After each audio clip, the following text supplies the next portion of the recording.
بسم الله الرحمن الرحيم. وبه قال حدثنا محمد بن عبد الأعلى الصنعاني قال حدثنا المعتمر بن سليمان عن عبيد الله بن عمر عن نافع عن ابن عمر رضي الله عنهما عن النبي صلى الله عليه وسلم أنه سئل عن الدجال فقال ألا إن ربكم ليس بأعور ألا وإنه أعور عينه اليمنى كأنها عنبة طافية. حضرت عبداللہ ابن عمر رضی اللہ تعالی عنہما سے مروی ہے، وہ روایت کرتے ہیں جناب رسول اللہ صلی اللہ علیہ وسلم سے کہ جناب رسول اللہ صلی اللہ علیہ وسلم سے دجال کے متعلق پوچھا گیا تو جناب رسول اللہ صلی اللہ علیہ وسلم نے ارشاد فرمایا، آگاہ رہو، بے شک تمہارا رب کانا نہیں ہے، اعور نہیں ہے، اور بے شک وہ جو دجال ہے وہ دائیں آنکھ سے کانا ہے، اور دائیں آنکھ اس کی گویا ایسی ہے کہ جیسے انگور کا دانہ ابھرا ہوا۔ فتنہ دجال سے متعلق بات آپ حضرات کے سامنے چل رہی ہے، اور گزشتہ دروس میں فتنہ دجال قرآن و حدیث کی روشنی میں، اقوال علماء کی روشنی میں بیان ہوا۔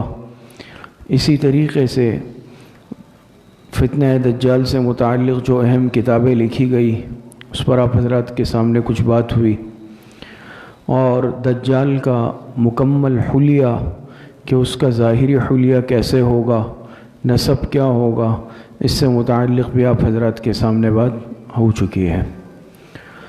تو دجال کا حلیہ پہچاننے کے بعد اور جاننے کے بعد یہ تو آپ حضرات کو معلوم ہے کہ جناب رسول اللہ صلی اللہ علیہ وسلم نے اس امت کو تفصیل کے ساتھ دجال سے متعلق آگاہ فرمایا ہے، اس کے حلیے سے بھی آگاہ فرمایا، اور اس سے جو اعمال صادر ہوں گے اس سے بھی آگاہ فرمایا۔ تو دجال کا حلیہ جاننے کے بعد پھر دجال کے ہاتھوں جو خوارق عادت امور صادر ہوں گے، ظاہر ہوں گے، اس کا جاننا بھی ضروری ہے۔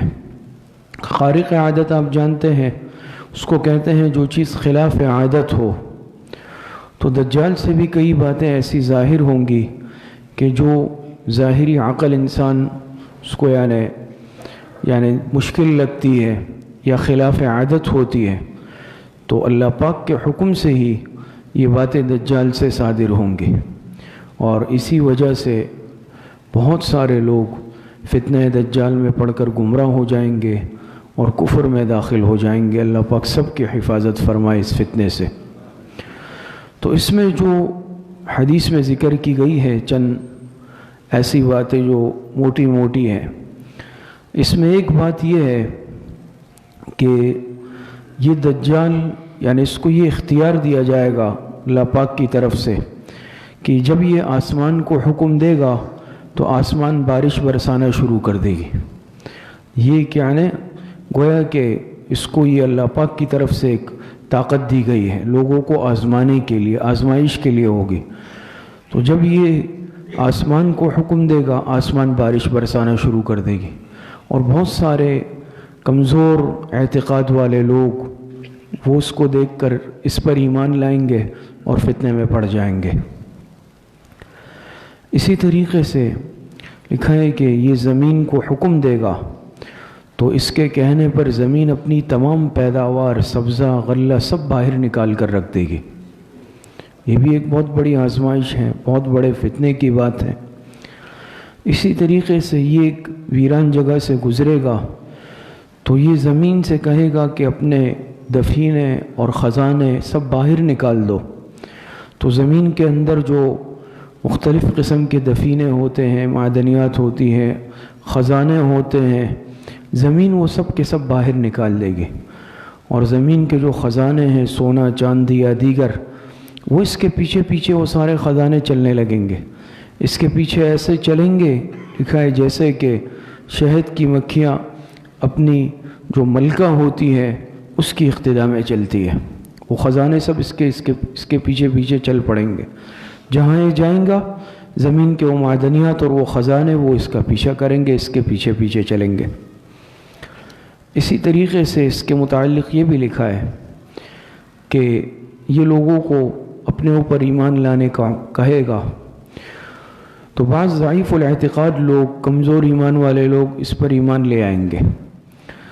جو اس پر ایمان لائیں گے وہ ظاہری اعتبار سے خوشحال ہو جائیں گے، ان کی پیداوار زیادہ، ان کا مال زیادہ، ان کے جانور زیادہ، ان کے جانور جب چر کر واپس آئیں گے تو فربہ ہوں گے، ان کے تھنوں میں دودھ زیادہ ہوگا، اور وہ ظاہری اعتبار سے خوشحال ہو جائیں گے، مالدار ہو جائیں گے جو اس پر ایمان لائیں گے۔ اور جو اس پر ایمان لانے سے انکار کریں گے، ایمان نہیں لائیں گے، وہ قحط سالی کا، پریشانی کا شکار ہو جائیں گے۔ تو یہ دیکھیے کتنی بڑی آزمائش کی بات ہے کہ ظاہری بات ہے انسان کمزور ہے، اور پھر جو اس پر ایمان لانے سے انکار کرے گا کہ میں تم پر ایمان نہیں لاتا، اس پر یہ آزمائش آ جائے گی کہ وہ قحط سالی کا اور بدحالی کا شکار ہو جائے گا۔ یہ ایک ظاہری ایسا ہوگا۔ اسی طریقے سے لکھا ہے کہ دجال کو اتنی قوت دی جائے گی کہ وہ دنیا میں جنت اور جہنم کو اپنے ساتھ لے کر پھرے گا۔ اس کے پاس جنت اور جہنم دونوں ہوں گی، ایک ہاتھ میں جنت، ایک ہاتھ میں جہنم۔ اور جو اس پر ایمان لیکن حقیقت اس کی یہ ہوگی کہ جس کو یہ جنت ظاہر کرے گا اپنی خود ساختہ، وہ حقیقت میں اللہ پاک کی طرف سے جہنم ہوگی، اور جس کو یہ خود ساختہ جہنم ظاہر کرے گا وہ اللہ پاک کی طرف سے جنت ہوگی۔ یہ آزمائش کے لیے ایسا ہوگا۔ تو جو اس پر ایمان لائے گا یہ اس کو اپنی اس خود ساختہ جنت میں ڈال دے گا، لیکن حقیقت میں وہ کیا ہوگی؟ وہ جہنم ہوگی، اور وہ انسان جہنم میں چلا جائے گا۔ اور جو اس پر ایمان لانے سے انکار کر دے گا یہ اس کو اپنی خود ساختہ جہنم میں ڈال دے گا، لیکن وہ حقیقت میں جنت ہوگی۔ بہت بڑی آزمائش ہے، بہت بڑا فتنہ ہوگا، اللہ پاک حفاظت فرمائے۔ اور بہت سارے لوگ اس چیز کو دیکھ کر اس پر ایمان بھی لے آئیں گے۔ اسی طریقے سے لکھا ہے کہ دجال کو احیاء موتا پر بھی قدرت دی جائے گی، مردوں کو زندہ کرنے پر۔ اب اس کی تفصیل انشاءاللہ آئندہ کسی درس میں بیان کریں گے کہ یہ جو خارق عادت امور ہے اس کی حیثیت کیا ہوگی۔ آئیے ایک نظر بندی ہوگی، نظروں کا دھوکہ ہوگا، یہ حقیقت ہوگی، اس پر انشاءاللہ بات کریں گے۔ تو لکھا ہے کہ اس کو احیاء موتا یعنی مردوں کو زندہ کرنے پر قدرت دی جائے گی۔ تو یہ ایک جگہ سے گزرے گا اور ایک دیہاتی ہوگا، اس کو کہے گا کہ تمہارے جو اونٹ مر گئے ہیں اگر میں اس اونٹ کو زندہ کر کے لے آؤں تو تم ایمان لے آؤ گے مجھ پر؟ وہ کہے گا لے آؤں گا۔ تو اس کے ساتھ چونکہ شیاطین کی فوج بھی ہوگی تو اس کے کچھ شیاطین اس کے اونٹوں کی شکل اختیار کر کے آ جائیں گے، اور وہ سمجھے گا کہ واقعی ایسا ہوا، فتنے میں انسان پڑ جائے گا۔ اسی طریقے سے یہ ایک انسان کے پاس گزرے گا اور اس کو کہے گا تمہارا بھائی اور تمہارا باپ جو دنیا سے چلا گیا ہے، مر گیا ہے، اگر میں اس کو زندہ کر لوں، زندہ کر کے لے آؤں تو تم مجھ پر ایمان لے آؤ گے؟ وہ کہے گا کہ ایمان بالکل لے آؤں گا۔ تو اس کے جو شیطان ہوں گے وہ اس شخص کے باپ اور بھائی کا یعنی روپ اختیار کر لیں گے اور اس کے سامنے آ جائیں گے، اور وہ سمجھے گا کہ یہ واقعی اس نے زندہ کیا ہے، یہ عمل ہوا ہے۔ یہ ایسے ایک فتنہ ہوگا۔ اور اسی طرح ذکر کیا گیا ہے کہ اس کے جو مسلح فوجی ہے وہ ایک مسلمان کو پکڑ کر لائیں گے، وہ پکا مسلمان ہوگا، اور یہ اس کو کہے گا کہ میں تمہارا رب ہوں۔ وہ کہے گا کہ تم دجال ہو، جھوٹے ہو۔ کہے گا کہ اگر میں تمہیں مار کر زندہ کر دوں، وہ پھر بھی انکار کرے گا، میں تم پر ایمان نہیں لاؤں گا۔ تو یہ اپنے کارندوں سے کہے گا کہ اس کی پٹائی لگاؤ، اس کو سخت سزا دیں گے، اس پر تشدد کریں گے، لیکن وہ اس پر ایمان لانے سے انکار کرے گا۔ بالآخر یہ حکم دے گا کہ اس کو درمیان سے چیر کر 2 حصوں میں تقسیم کر دیا جائے۔ اس کو درمیان سے چیر کر 2 حصوں میں تقسیم، ایک ٹکڑا ادھر ایک ٹکڑا ادھر، اور ان 2 ٹکڑوں کے درمیان یہ چلے گا اور کہے گا کہ بھئی اٹھ جاؤ، زندہ ہو جاؤ۔ تو وہ شخص کھڑا ہو جائے گا، یہ کہے گا اب ایمان لاتے ہو؟ وہ کہے گا پہلے سے بھی زیادہ مجھے یقین پکا ہو گیا ہے کہ تم وہی دجال ہو، کذاب ہو، میں تم پر ایمان نہیں لاتا۔ تو یہ ایسا ایک بڑا اور خطرناک فتنہ ہوگا۔ اسی طریقے سے لکھا ہے کہ دجال کے پاس 2 نہریں ہوں گی، اس میں سے ایک نہر سفید پانی کی طرح ہوگی جیسے صاف نہر ہوتی ہے، اور دوسری ایسی نہر ہوگی کہ جو شعلے مارتے ہوئے آگ ہوگی۔ بعض حضرات نے لکھا کہ وہی جنت اور جہنم ہے اور اسی کو الگ تعبیر کیا ہے نہروں سے، اور بعض کہتے ہیں کہ نہیں یہ الگ سے ہوں گی۔ تو ایک ہاتھ میں نہر ہوگی بہتی ہوئی اور دوسری میں ایسی نہر ہوگی جو شعلے مارتے ہوئے آگ ہوگی۔ اسی طریقے سے دجال کے پاس اپنے پیروکاروں کے لیے لکھا ہے کہ خوراک کا اتنا بڑا ذخیرہ ہوگا کہ حدیث میں اس کو جبل و خبز جن کے الفاظ سے تعبیر کیا گیا، روٹیوں کا پہاڑ، اتنا بڑا خوراک کا ذخیرہ ساتھ لے کر پھرے گا۔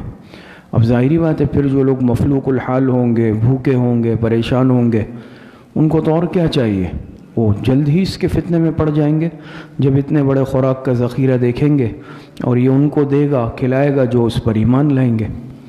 تو بہت بڑی آزمائش ہوگی اور خوراک کا ایک بے تحاشا ذخیرہ اس کے ساتھ ہوگا اور یہ اس کو لے کر اپنے ساتھ پھرے گا، اور بہت سارے کمزور لوگ، مفلوق الحال لوگ، وہ اس کے دجالی فتنے کا شکار ہو جائیں گے۔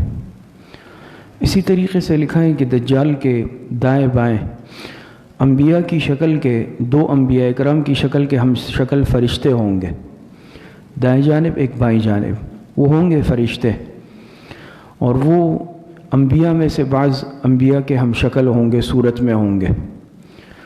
تو یہ کہے گا کہ لوگوں سے میں تمہارا رب نہیں ہوں، تو ایک فرشتہ کہے گا کہ نہیں تم جھوٹ بولتے ہو، لیکن لوگ اس کی بات نہیں سن سکیں گے۔ جو فرشتہ اس کو جھٹلائے گا کہ تم جھوٹ بولتے ہو، تم رب نہیں ہو، تو عام لوگ نہیں سن سکیں گے اس کی بات۔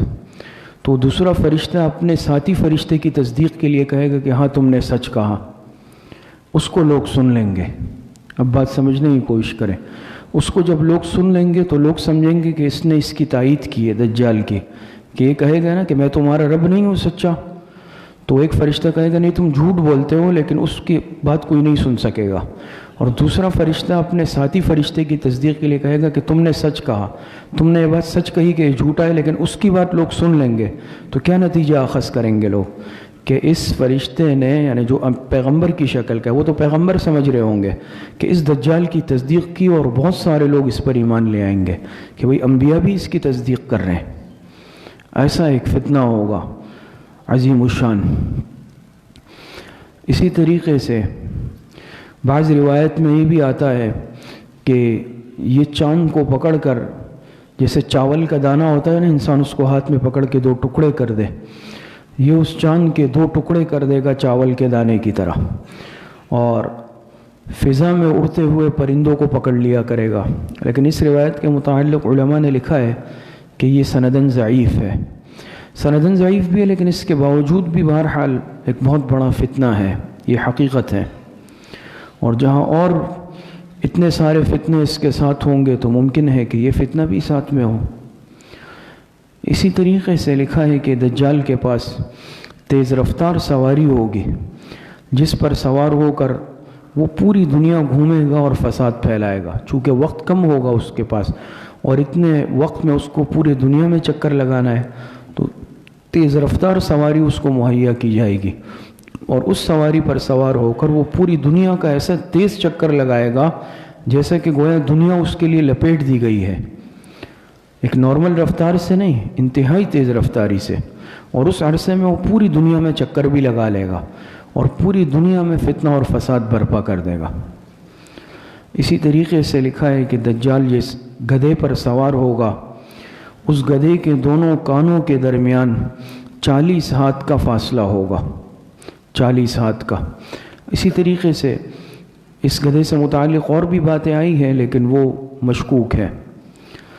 اسی طریقے سے لکھا ہے کہ یہ دجال کسی مادرزاد اندھے پر ہاتھ پھیرے گا، اس کی بینائی واپس لوٹ آئے گی۔ یعنی مادرزاد کہتے ہیں جو پیدا ہی اندھا ہوا ہو، پیدائشی اندھے کی بینائی لوٹانا تو ظاہری بات ہے، عام انسان کے بس کی بات بھی نہیں ہے۔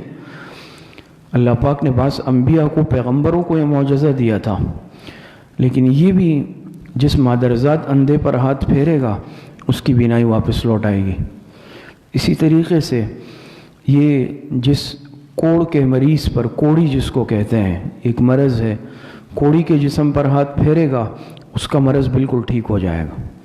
تو اس کو بھی دیکھ کر بہت سارے لوگ اس پر ایمان لے آئیں گے کہ واقعی یہ تو سچ کہہ رہا ہے، یہ سچا ہے، یہ جھوٹا نہیں ہے۔ بہت سارے لوگ اس پر ایمان لے آئیں گے اور فتنے کا شکار ہو جائیں گے، ہلاکت کا شکار ہو جائیں گے۔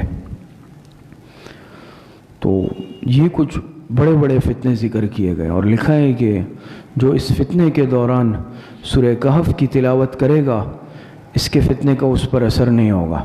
اللہ پاک اس کے فتنے سے، اس دجال کے فتنے سے اس کو محفوظ رکھیں گے جو سورہ کہف کی تلاوت کرے گا۔ تو دیکھیے، تو چند بڑے بڑے ایسے خارق عادت امور آپ کے سامنے ذکر ہوئے، اور بہت ممکن ہے کہ اس کے علاوہ اور بھی بہت ساری باتیں ہوں جو اس سے صادر ہوں۔ اور ویسے بھی اگر انسان خدا نخواستہ اعتقاد کے اعتبار سے کمزور ہو، اللہ پاک کے اوپر اس کا یقین ایمان کمزور ہو، تو اس کے فتنے کے شکار ہونے میں پھر کوئی مستبعد نہیں ہے۔ تو علماء نے اس کے لیے لکھا ہے، انشاءاللہ اس پر پھر بات کریں گے کسی درس میں، کہ فتنہ دجال سے حفاظت کے لیے کون کون سے راستے ہیں۔ لیکن ایک تو واضح ہے کہ انسان جمعے کے دن سورہ کہف کی تلاوت کرے، اور جمعے کے دن سورہ کہف کی تلاوت کی پابندی کی جائے۔ اللہ پاک کی ذات سے امید ہے کہ اللہ پاک اس فتنے سے محفوظ فرمائیں گے۔ تو یہ وہ خارق عادت امور ہے کہ جو اس کے ہاتھ سے صادر ہوں گے۔ اب ان خارق عادت امور کی شرعی حیثیت کیا ہے؟ یہ حقیقت ہے یا پھر یہ ایک شعبدہ بازی ہے، نظروں کا دھوکہ ہے؟ اور اسی طریقے سے دجال کب نکلے گا، کس زمین میں نکلے گا، اس پر انشاءاللہ اگلے درس میں بات کریں گے۔ اللہ پاک صحیح عمل کی توفیق عطا فرمائے۔ الحمدللہ رب العالمین والعاقبۃ للمتقین والصلاة والسلام علی محمد وعلى آلہ وصحبہ۔